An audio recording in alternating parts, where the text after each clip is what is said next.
Bonjour Nicolas Bouzou. Bonjour Dimitri, bonjour Anissa. Alors c'est une révolution dans l'industrie feutrée du conseil. PwC, c'est l'un des Big Four, les plus gros cabinets de conseil au monde, s'associe à ChatGPT pour vendre du conseil aux entreprises à base d'intelligence artificielle. C'est la fin des consultants de chair et d'os. Les mauvais peut-être. Alors PwC, c'est un immense cabinet de conseil britannique qui travaille pour tous les types d'entreprises, pour du conseil en organisation, du conseil stratégique, de l'audit, du conseil juridique. Et en effet, il s'est associé à OpenAI, donc l'entreprise qui a créé ChatGPT pour développer une intelligence artificielle qui pourra générer des conseils simples.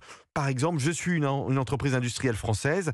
Ai-je le droit, dans l'état actuel du droit de la concurrence européen, de fusionner avec telle ou telle entreprise allemande? Quelles sont les contraintes juridiques? Quelles sont les juridictions compétentes?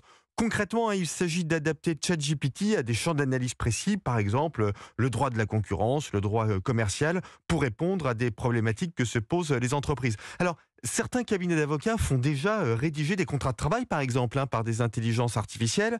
La semaine dernière, une agence de publicité m'expliquait qu'elle avait déjà développé son intelligence artificielle pour concevoir des spots publicitaires. Donc oui, c'est un changement majeur, comme l'ont été la machine à vapeur au 19e siècle ou l'électricité au début du 20e siècle. Alors se pose la question, évidemment, Nicolas, de l'avenir du travail et en particulier de l'avenir des consultants. Alors le travail humain n'est pas menacé en soi, mais prenons l'exemple d'un contrat de travail. Il peut être rédigé par une intelligence artificielle. Encore faut-il savoir lui formuler le besoin, contrôler l'adéquation entre ce qui a été demandé à l'algorithme et le résultat délivré.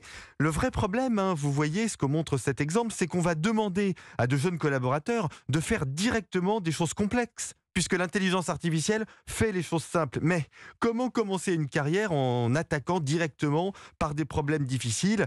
Donc le défi, ce n'est pas vraiment à la fin du travail, c'est plutôt comment on amène toute une société à utiliser des intelligences artificielles et à s'en servir comme outil. Bon, c'est possible en théorie, mais enfin c'est le même défi que le passage de l'artisanat à l'industrie de masse au 19e siècle. C'est colossal. Mais des gens vont rester sur le bord du chemin, Nicolas. Et il y aura même des conflits. C'est l'histoire des canuts lyonnais dans les années 1830-1840 qui se sont révoltés contre les métiers à tisser. Il y a quelques jours, Dimitri, je vous parlais de la grève des scénaristes à Hollywood. Les scénaristes qui demandaient aux entreprises de production de s'engager à ne pas utiliser l'intelligence artificielle. Le conflit n'est pas vraiment réglé d'ailleurs.